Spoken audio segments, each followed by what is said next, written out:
What's up, guys? CyberHoudini here, and welcome to the Daily Dose of Gaming. We are back. It is the 12th of May. Welcome on in. Today we've got a jam-packed day. We're going to do some Resident Evil Village as well. We're on the hunt for the 9-foot dummy mommy. Oh yes indeed. How's it going? Hello everybody. Thank you for joining me.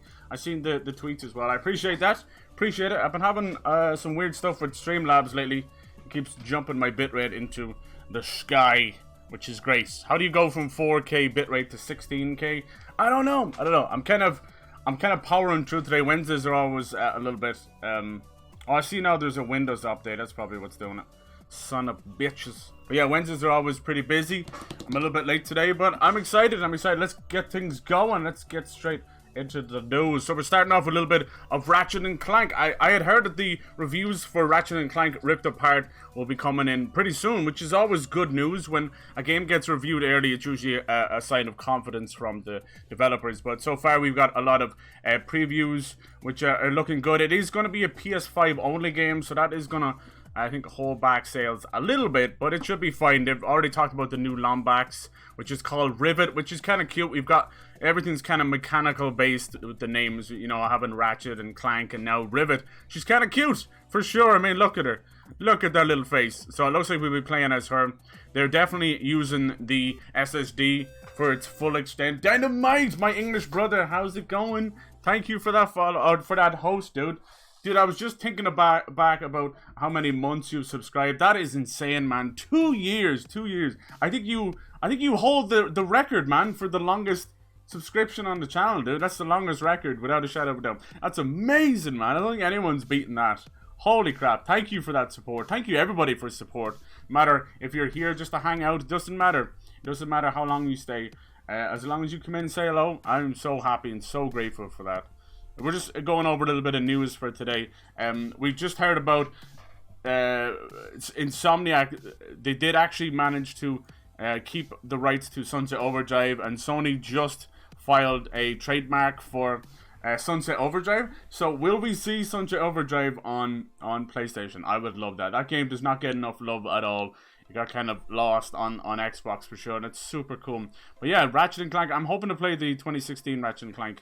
The soft reboot they did before this comes out. This is due out next month. Things are like revving up for E3. I'm so excited. I'm so excited. No, I don't deserve it. I don't deserve it. I deserve it as much as you deserve it, Dynamite. You deserve all the best. That goes for everybody, you know. We're all out here just trying to have some fun with games and whatever kind of comes along with it. But it's nice to meet some cool people for sure. Hell yeah. So that's, yeah, it's a lot of previews, a lot of great write-ups about Ratchet and Clank, how they've learned from Spider-Man and even Sunset Overdrive and all the other Ratchet and Clanks as well, just to bring the best they can as well, which is great. Yeah, a lot of people getting to play it right now. I'm just a little bit worried that it's PS5 exclusive, you know. You can see it's kind of hurting Returnal a little bit, but a lot of that is the price too. Because I know there's a lot of Ratchet and Clank fans out there. I'm excited. I'd love to see them bring more of the old Ratchet and Clank games back as well, because funny enough, the original 4 games, the original trilogy, are kind of lost. You've got to go and get a PS3 to play them. But the future Ratchet and Clank games you can play through PS Now. And they're not as good as the original, but anyway, it's all good news. I'm excited. This one is definitely, like, Insomniac are absolute wizards, so I can't wait. I'm super excited for that. Okay, next little piece of news, we have a lot of PlayStation news today. Finally, some good stuff. So the head of PlayStation Studios, Herman Hulst, who I think he was part of Guerrilla, who worked on Killzone and Horizon Zero Dawn. He went on to kind of basically take over the portfolio, and he has said that there are 25 first-party PlayStation 5 games in the works, and over half of them, or nearly half of them, are I was actually supposed to zoom that in. I always forget. Half of them are supposed to be brand new IPs, which is great. I know there's a lot of crazy world news going on right now. But yeah, we always try and use gaming and that as escapism. I certainly do, for God's sake, especially with what's going on right now. So that's good news. You know, a lot of people are worried that they're kind of softening things. This guy over on Twitter, Nibel, I hope that's how or maybe it's Nibel, but he's a good guy. He's a good account to follow for some inside news. A little bit of update on Forbidden West as well. It does seem to be coming this year. They can confirm that it's still coming this year. The same with Kena Bridge of Spirits. They have also said that the studio behind Kena Bridge of Spirits, Ember Labs, are already working on another game. Here we go. And they're working on another game, and they really want to utilize the PS5, you know, the SSD, the haptic triggers, all that good stuff. I've had it now since February, so we're coming up on around 3 months with the console, and you know, the motors and the haptic feedback, all that stuff is, it's whatever. I do love the controller. The controller's nice. I still love the touchpad. It's a great controller, very close to the Xbox One, more shapely in your hands, you know. But all that other stuff, the triggers do feel crazy, especially in Resident Evil. When you pull back the shotgun, it almost feels like you're pumping it, you know? So it's cool, but I don't know, it's a little gimmicky, just a little bit. Especially when you're like, I want to fire this gun, not feel the gun, you know? We're not trying to get the gun off. We're trying to shoot the thing, you know? If we want to get the gun off, that's a different side of Twitch, next to the hot tub streams. God damn it, my hair is... You just know I kind of rushed the stream today, my hair is crazy. Fucking wild, man. But that's good news. Yeah, Ember Labs and Kena Bridge of Spirits, it's kind of like a second party thing. It is coming to PS4 and PS5. It looks straight out of a Studio Ghibli movie, and I can't wait for that. Hello, Cyber. Hello, Bernie. How's it going, dude? Hell yes. Yeah, I played the shit out of Returnal. Exactly, yeah. Hell yeah. I'm waiting for it, but it's 85 stinking euro, man. Alright, another little thing. You guys know I've been going crazy about Biomutant today. For the last couple of months, I've been talking about it. But today, they've just shown off something that's really revved my engine. How bad is the compression on Twitch? I'm sorry about that. There's nothing I can do about that. But they've just gone over the ability to craft your own weapons. And this looks straight out of Dead Rising. That dude just created a goddamn guitar out of, like, electrical parts. And, fucking cool. I'm sorry about the compression. There's nothing I can do. Twitch is being extra shitty. Or not, it's Twitter. Sorry, not Twitch. Twitter's been extra shitty with videos lately. It's not because I've zoomed in either. You can see it kind of fixes itself and then goes back and it's all deeply compressed. But this looks awesome. Like, I'd love to go around swinging a guitar in people's faces, fucking up some hotel rooms. Hell yeah. It's going well. I'm excited. We're going to play a little bit of Resident Evil 8, basically until I collapse. So we'll see how that goes. Yeah, I've been playing on hardcore and it's been kicking my ass. But now we're gonna approach it with a better mind, you know. Let's upgrade our stuff, not worry about selling things and that. Onto another little piece of news. We have the Guerrilla Collective digital conference coming up. IGN is reporting on this one. It's not actually got to do with Guerrilla Studios themselves, but this is another cool little conference that happens around E3. So this is going to be going on at the first and second week of June, and there's many publishers and developers already lined up. As you can see, the list is right there. Holy moly. So yeah, it's nice to see this kind of stuff. Like I said, we are going to be jam-packed with news all over June, and possibly July as well. So I'm excited for that. Awesome to see. I like to see that. Same with Double Fine. They're a great developer. They're a great indie developer. They've been doing a lot of stuff with their like Day of the Devs instead of Day of the Dead, where they kind of get like a game creative jam together, game jam if you want to call it that. I like that kind of stuff. You really do end up seeing the true creative muscles of people, you know. All right, cheers, Gabe. Yeah, hell yeah. How is everybody's Wednesday going anyway? Hell yes. Caffrey, I just see, Caffrey, you're always tweeting out my streams. Thank you so much. You're always liking them and tweeting them. I appreciate that. I see you. I see how much you're supporting people. And just know that I appreciate you. I appreciate the hell out of you. I know, you know, it might be just something you do and you're not even thinking about it. But know that I see it and I appreciate you. That goes for everybody. Every little thing helps when it comes to this kind of stuff. Every host, everything, you know.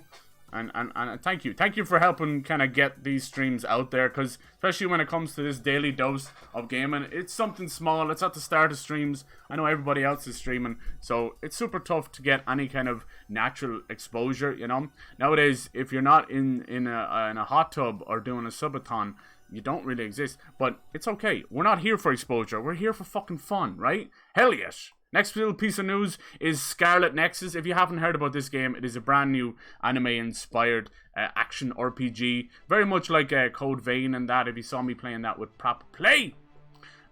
This one is done by Bandai Namco as well. It is single player, unfortunately, though, but it looks super cool. And they're already talking about doing a demo, which is nice. I think demos can be helpful for something like this. Hell yeah, because not a lot of people know about this one. This is due out at the end of June as well. So I am jam-packed for games, for sure.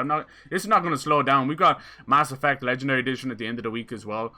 We're knee-deep in Resident Evil Village. Oh, baby, it's good. It's good times. But my wallet is crying out, yeah? It's crying out.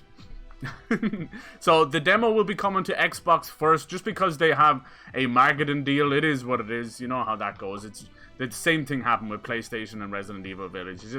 It's just nitpicking. It's silly, you know. But who cares? Who cares? We get to play this. It'll be coming to PlayStation as well. Super cool. Hell yes. Hell yes. You're probably getting sick of this music, are you? I need to find better music. I'm kind of debating whether just to go ahead and use music I like, you know. Just fucking see where the chips lie. Because, you know, it's such a small segment. Who cares? Who cares? Alright, so there was a lot of articles last night and today basically talking about how Ubisoft wanted to start focusing on, you know, possible like free-to-play games. They see how successful Genshin Impact is and others like that. But, you know, of course, these journalists, they can't really do a lot of investigating, so they ended up kind of shooting the gun a little bit there, and Ubisoft had to come out today with a little correction, basically saying we're still doing AAA games like we always do, but we're just gonna start doing a little bit more free-to-play as well. I mean, I think this is just a little bit of backlash from their announcement about a free-to-play Division game. I don't think that works for everything. I don't see them doing a full, massive, open-world, you know, free-to-play Assassin's Creed game. Maybe they'll do like a side game of Assassin's Creed or something. But Ubisoft have always done that. They've always had side games, mobile games, all that. So I don't think anything really is going to change over at Ubisoft. I think Watch Dogs Legion might have worked better as a free-to-play game, but the multiplayer was not ready, along with most of the rest of the game, which is unfortunate. I feel like it would have worked better if it came out like this February gone by instead of last October. That's just me, though. Anyway, I did enjoy my time with Watch Dogs Legion. It had potential. I feel like it was a little bit directionless, but still had fun with it, right? Can help you set up Twitch VOD track. Oh, yeah. I know, yeah, I did read about that. I keep meaning to do that, but I can't be arsed, like, for all the music I ever use anyway, you know? But I get you, it is cool. But I love to watch back VODs, and you'll see chat flying off, and you'll hear the streamer going, oh yeah, fucking love this one, and they'll just be dancing to nothing, you know. So that's always good. It's always good. You gotta do the old the wedding dance, right? The drunk white guy's wedding dance. No. Alright, cool. Next little piece of news, we have more good news around PlayStation 5. Whatever it is about Wired, they do not have a dark mode on their website, so yeah, sorry about your eyes. But yeah, it looks like things are going good. This seems like one of those kind of sensational titles anyway. I don't think it's like a revolution or anything, but it's clear that the gaming industry is just getting bigger and bigger. I said this yesterday, and I well believe it. Like, we are an industry that is exponentially growing, especially during, you know, the last 2 years with COVID and that. Out of all the industries suffering, like, the movie business has just fallen asunder. Like, I don't even feel bad for the actors, they're paid far too much, or these movie studios, they're way too much. Like, $300 million for a Marvel movie is ridiculous, you know? Back when you can make things like Napoleon Dynamite for $5,000 or something like that, you know? Just silly numbers, you know? Especially when you're paying the likes of, you know, Robert Downey Jr. $40 million a movie or something like that. It's silly. That's nonsense. So that stuff they were heading for a crash anyway. But the real loss during the COVID and movies is movie theaters. That's the sad part. They have a lot of history, a lot of great times, and some of them they're pieces of towns, you know. They're part of people's lives. Especially the old ones that look like straight up, you know, theaters, like opera theaters almost. Like, we have a couple here in Ireland, especially Olympia Theatre, which has the gorgeous kind of like opera balconies and that. Lovely. I often went to many gigs there, and I hope it stays open for a long time. Vote for Pedro, exactly. I love that movie. When I heard how little it was filmed for, I'm like, damn, there you go. And it's so good. It's so good. Everything about it. I think people wouldn't understand it nowadays, especially the younger generation. We will not call them Zoomers. I tried to avoid all that kind of stuff. Because it's just endless nonsense of Zoomers calling Boomers Boomers and Boomers calling Zoomers Zoomers. And so after a while, you just start to sound like fucking the Three Stooges, you know? Zoom, zoom, zoom, zoom, zoom. The hell is going on with the world? Do you notice, like, how many words have been, like, taken and changed their meaning of it, and it ends up, like, getting you in trouble? I've noticed that with a lot of stuff. There's a lot of words people use nowadays, that mean other things. It's kind of weird. Anyway. Ugh. Can I have some of your tots? I love that. Pocket tots, man. A freaking 12 gauge. I love the guy with the fries as well. Oh, man. I gotta watch that again. And the dance scene is just epic. Or what about, like, when he's practicing, he's doing, what's the fucking bird or something? Oh, my God. It's been too long. It's been too long. It's good. It's good. I love that you guys are quoting Napoleon Dynamite now. Thank God for that. Thank God I'm with good people. How much I can tell you? I love it was like, Tina, come get your dinner, jeez. You're just feeding a llama like fucking lasagna or something. It's so random. It's so random. It is the best. Oh, I'm glad they didn't ruin it by like milking it with movies and TV shows and that. They were trying to do like an animated thing, right? Did that ever happen? Maybe it did and I missed it. Alright, cool. There's some great news coming out of Remedy, the guys behind Max Payne, Alan Wake, Quantum Break, and Control. Yes, most of the games do tend to rhyme. I don't know why. But they are reportedly working on fucking 5 games, which is insane. One of them is going to be an Epic Games exclusive. We'll see where that goes. One of them is meant to be Alan Wake 2. Please, Jesus, I hope that happens. And they've just now announced that their Control team, the guys who just wrapping up with Control and its DLC, are now in the early phases of something else. Probably Control 2. I think it definitely deserves. I'd like to see it go a little more open. You know, they have potential there. If they follow a kind of Twin Peaks X-Files style, it works. You know, and let Alan Wake take over. You know, true horror. I think that would work so much. Especially what I would do with Control, I would go deep into like Twin Peaks territory where you've got like that kind of a 90s vibe, you know? Yeah, Control 2. Too much control. Yeah, too control, too furious. It works, it works. Jeez, I'm a bit delirious today, I'm not gonna lie. I'm a bit delirious. I'm delirious every day. But that's great news for Remedy. We thought they might be bought up by Microsoft or Sony, but they're doing their own thing. I love it. I love it. They're a Finnish company from Finland, and they're super cool. I can't wait to see what else they can do. Control was awesome. It's kind of one of those games that when you started to get into it, you're like, okay, I see what's going on here. But then it surprised the hell out of me. Super fun. Yeah, the map has a lot of issues, for sure. But I think that was one of those things where they were like, we weren't even going to do a map. And halfway into development, a lot of people started to wonder where the map was. I don't know where the fucking map is. I don't know. Okay, we're not dropping frames today. Good, good, good. Alright, for you guys in chat, Dynamite and Bernie and any other Fall Guys fans out there, we got a little update on Fall Guys Season 4. They're going for Season 4.5, codenamed Dave. This is the humor of Fall Guys. I love their Twitter account. Probably the best follow on there, I'm telling you. They're so silly. They got that British humor and just memes galore. Like, fair enough, it might be like semi try hard, but you know, you're trying to stay relevant. People have that shitty joke of saying Fall Guys is the dead game, but I'm still having fun with it. Hell yeah.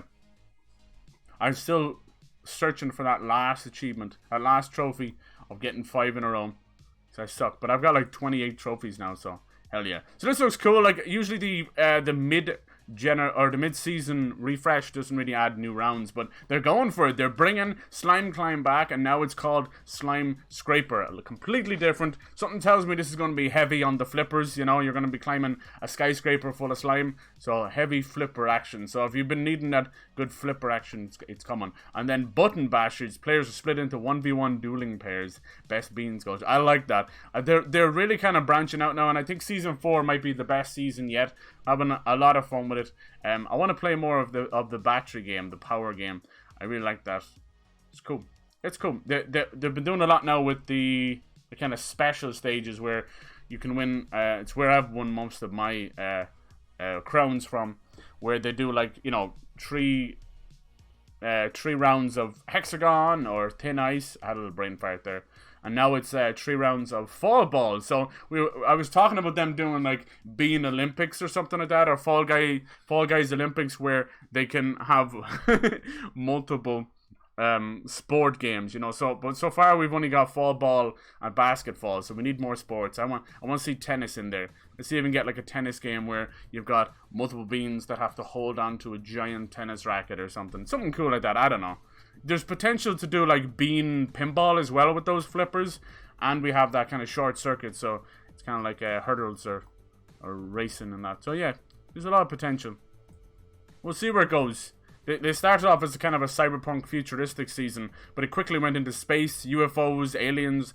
I was like, okay, that could have been its own season, but it's all good. I'm enjoying it. Hell yeah, good bit of fun. Still nice to get it like PS Plus. It's nice to fall back on. You can definitely have some of my thoughts. Alright, for the last little piece of news, I was showing off this game. This is a new kind of survival horror game called Chernobyl Light. It's a little bit hard to say, obviously set in Chernobyl, but there's a brand new trailer surrounding it, showing off how much research they did into stuff. Chernobyl will always be one of the most fascinating, but also devastating things we've ever done to this planet, and we're still seeing repercussions of it today, you know? On, like, it's, what is it, fucking coming up on 40 years since it happened. We will never be able to inhabit that place again. We've had many, you know, games and horror movies surrounding it, and it's super cool. Super cool for sure, but yeah, still, you know, one of those things where you're like, it's a devastating thing that happened, but look at this place. It's like a fucking ghost town.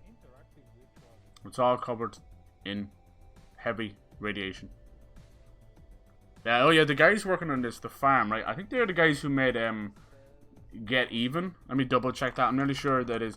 And they specialize in this really cool photorealistic graphics. It's awesome how they do it. Yeah, they worked on Get Even. Get Even was super fun. If you ever can pick that up in a sale or something, it's worth it. It's a really cool detective game with some shooting in it as well.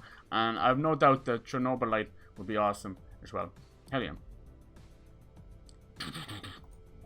The Farm. What a great name.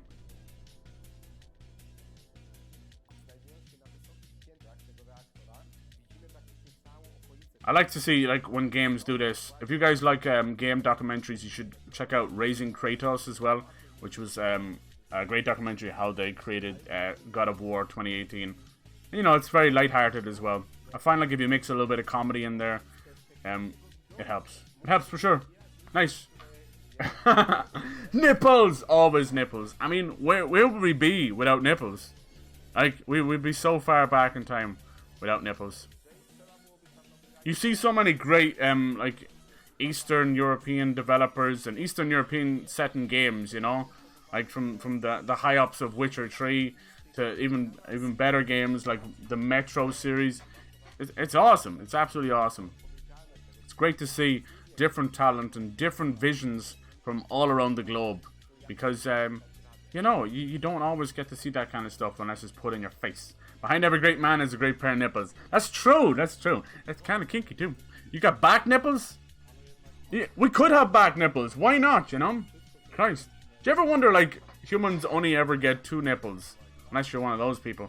But like other animals, dogs, cats, cows, whatever, they have like 67 nipples. Like, what's that about? What's that about? Damn it! I need many nipples, please. Alright, that is all the news for today. Short and sweet, that's the way I wanted to keep it. I had a couple of other bits of news lined up, but I was like, we can save that. Because I don't know how long I can go for it today, because I'm already delirious. But I wanted to move over to Resident Evil. That was fun. That's today's Daily Dose of Gaming. Thank you for joining me, lads. Lovely, lovely.